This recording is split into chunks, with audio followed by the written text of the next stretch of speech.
Feel the magic in the air. Aïe, aïe, aïe, levez les mains en l'air. Allez, allez, allez. Feel the magic in the air. Aïe, aïe, aïe, levez les mains en l'air. Allez, allez. Bienvenue à tous, tout d'abord sur ma chaîne YouTube. Donc je suis Eitelos, vous allez apprendre à me connaître. Et avec beaucoup d'originalité, je vais faire des vidéos Minecraft. Alors, mais mon sujet choisi pour les vidéos Minecraft, c'est les Hunger Games. C'est un jeu que j'apprécie particulièrement, auquel je joue beaucoup.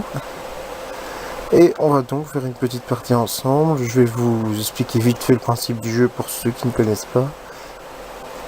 Et pour les autres, eh bien, désolé pour cette petite introduction qui vous semblera sans doute longue si vous connaissez déjà le jeu.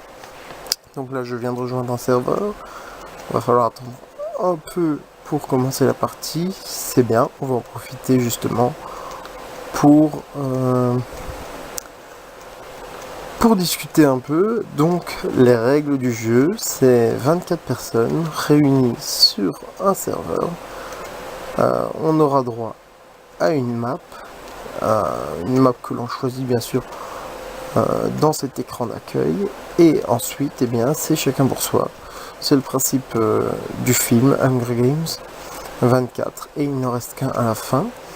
Alors quand on ne se retrouve plus qu'à 4, il y a un final deathmatch. On est tous réunis dans une salle plus restreinte, et le principe c'est de se foutre sur la gueule sans aucune forme de pitié. Donc tout au long du jeu, on va trouver des coffres sur la carte pour se stuffer et pour bien sûr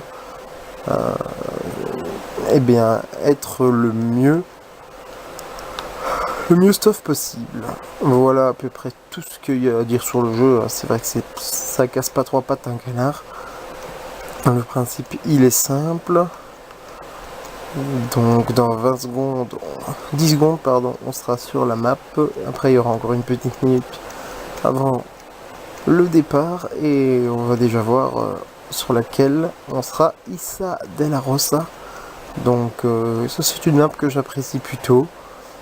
Il y a relativement beaucoup de coffres, et je connais déjà bien la map, donc c'est un avantage, c'est certain.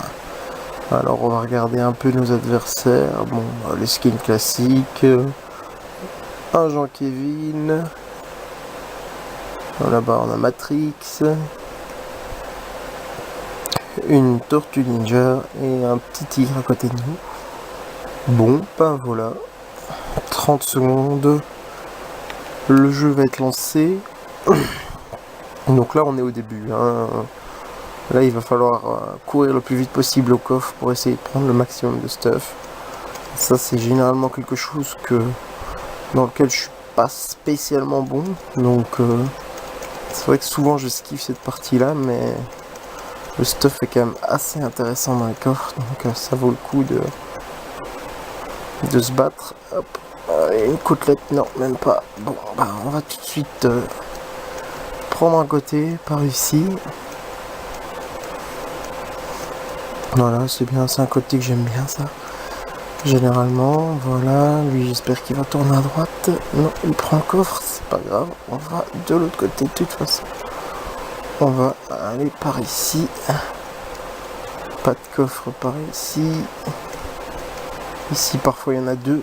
Si j'en ai trouvé aucun, pas de chance pour le moment. Alors, on va rentrer ici. Voilà, là il y a déjà un coffre. Une épée, ce sera pas mal. Bon, épée en or, c'est vrai que c'est pas l'idéal. Le mieux c'est une épée en pierre. Mais bon, on va pas se plaindre. Alors ici, voilà un coffre. Toujours jouer sécurité, hein. Bien jouer la sécurité, c'est aussi une bonne méthode pour gagner, parce que c'est pas en jouant n'importe comment qu'on ne parvient à gagner. Il faut malgré tout avoir un peu de sécurité et savoir quand on peut et quand on ne peut pas. Là par exemple c'est très bien, ça fait du bon, Enfin, du bon, ça fait du stuff. Et là, en cas d'attaque, on est déjà correct. Niveau bouffe, on est pas mal aussi. Donc, toujours sécurité, toujours regarder derrière soi avant de prendre ce qu'il y a dans le coffre. Je vais mettre l'épée, je vais prendre la hache. Ça fait les mêmes points d'attaque, sauf qu'avec la hache, je peux ouvrir les coffres. Donc, c'est bien sûr plus avantageux. Alors que là, je vois une très belle petite épée et un pantalon un peu mieux que celui que j'avais déjà. Alors ici, on regarde toujours derrière nous, une nouvelle épée. Bon, c'est inutile, mais je vais pas la laisser aux autres. Je prends toujours tout ce qu'il y a dans un coffre. Hein.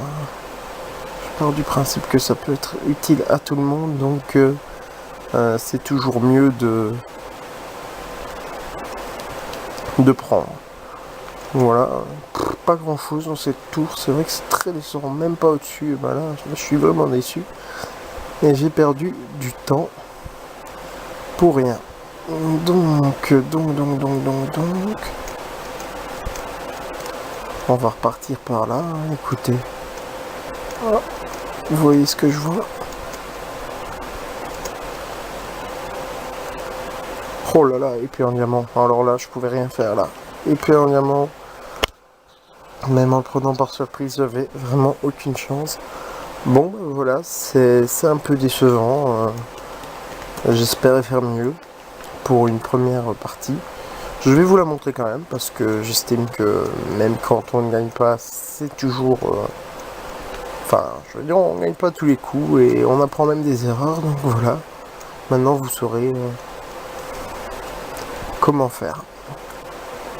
Bon, allez, on se retrouve dans pas longtemps pour un nouvel épisode de cette série Hunger Games que je viens de commencer. N'hésitez pas à laisser un pouce vert ou à vous abonner si cette vidéo vous a plu éventuellement. Et je vous dis à bientôt pour de nouvelles aventures. Bye bye.